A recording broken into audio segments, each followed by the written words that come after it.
બોટાદમાં ભૂલકાઓનું ભવિષ્ય અંધારામાં હોય તેવી સ્થિતિ જોવા મળી રહી છે। સરકાર બાળકોના વિકાસ માટે તોતિંગ ખર્ચો કરે છે, પરંતુ જોઈએ તેવી સગવડોનો હજુ પણ અભાવ જોવા મળે છે।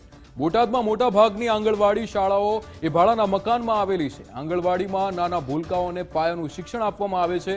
0 થી 5 વર્ષના બાળકો કુપોષિત ન રહે તે માટે બાળકો અને માતાઓને પૌષ્ટિક આહારની વ્યવસ્થા કરવામાં આવે છે। મમદનગરમાં મેં રૂમ ભાડે રાખી છે। ત્યાં વિસ્તારમાં મકાન ભાડે નહોતું મળતું, બહુ મોટું, એટલે આ મકાન અમે રાખ્યું છે। બહુ નાનું છે પણ ચલાવી લેવું પડે છે। બાળકોને બેસાડવામાં તકલીફ પડે છે, રમત ગમતમાં મારે તકલીફ પડે છે, બધી વાતે તકલીફ પડે છે। બોટાદ શહેરની એની અંદર 79 જે છે આંગણવાડી એ ભાડાના મકાનમાં છે, બાકીની જે છે 25 જેવી એ સરકારીની છે। મેં પોતે અવારનવાર મેં આંગણવાડીના સુપરવાઇઝરને મળેલો આ બાબતે કે ભાઈ આ શિક્ષણ પાયાનું છે, એની અંદર ગરીબ વર્ગના લોકો કે પછી પછાત કે મધ્યમ વર્ગના લોકો શિક્ષણથી વંચિત ન રહી શકે એટલા માટે તાત્કાલિક ધોરણે સરકારમાં તમે તમારી રીતે રજૂઆત કરો।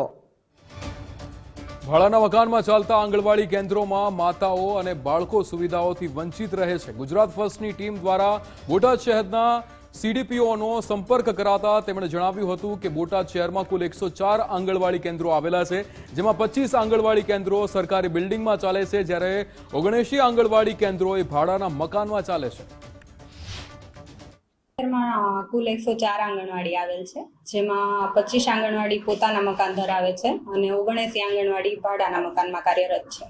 ભાડે રાખવામાં આવે છે એ પૂરતી વ્યવસ્થા હોય તે રીતે જ રાખવામાં આવે છે અને બાળકને યોગ્ય રીતે પૂર્વ પ્રાથમિક શિક્ષણ પ્રાપ્ત થાય તેવા જ પ્રયત્નો હોય છે। ભાડાના મકાનમાં ચાલતી આંગણવાડીના કારણે બાળકો પાયાના શિક્ષણથી વંચિત રહી જાય છે। આંગણવાડીમાં રમત ગમત, બાળ ગીતો જેવી પ્રવૃત્તિઓ થતી હોય છે। ભાડાના મકાનમાં એક સાથે 40 થી વધુ બાળકો બેસાડવામાં આવતા બાળકને પાયાનું શિક્ષણ મળી શકતું નથી, જેથી તેમનો વિકાસ રૂંધાય છે।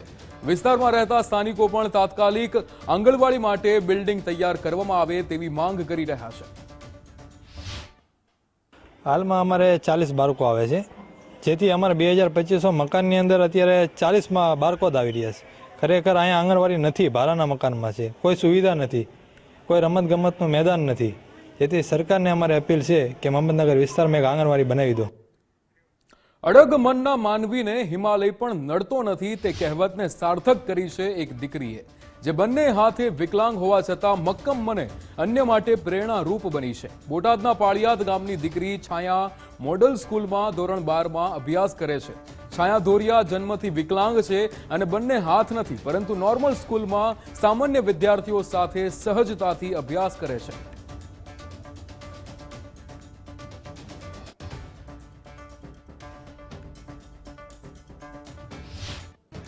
આ દીકરી એવી અડગ મનવાળી છે કે જન્મથી જ 2 હાથ ન હોવા છતાં એણે ક્યારેય પોતાને હાથ નથી એવો અફસોસ કર્યો નથી। એ તમામ પ્રકારની પ્રવૃત્તિમાં ભાગ લે છે।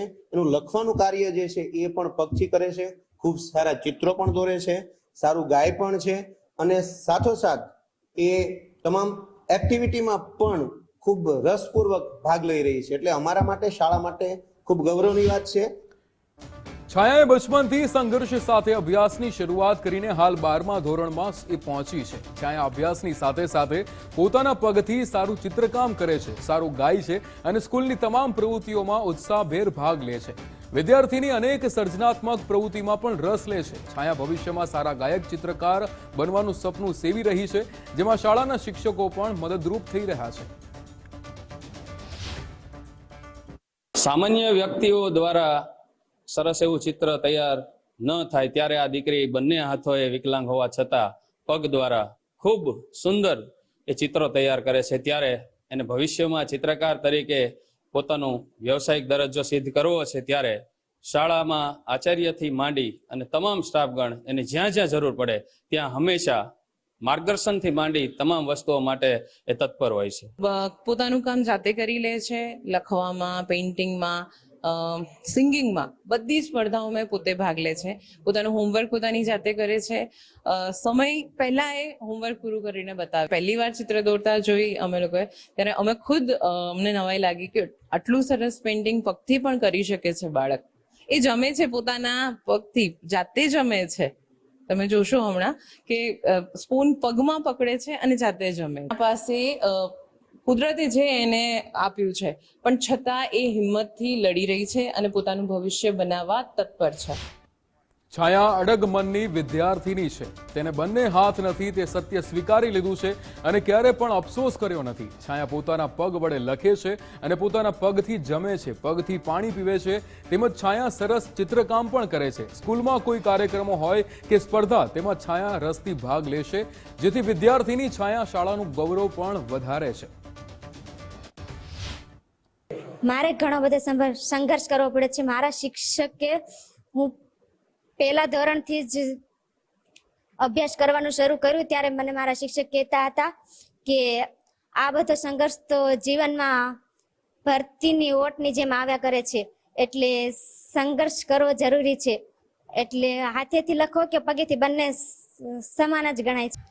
તારા સંઘર્ષના કારણે દુનિયામાં ઘણા લોકોને પ્રેરણા મળશે અને એમને શીખવા પણ મળશે કે હાથ હોય કે ના હોય, સંઘર્ષ કરીએ તો ગમે તેવી સફળતા પણ પ્રાપ્ત થઈ શકે છે.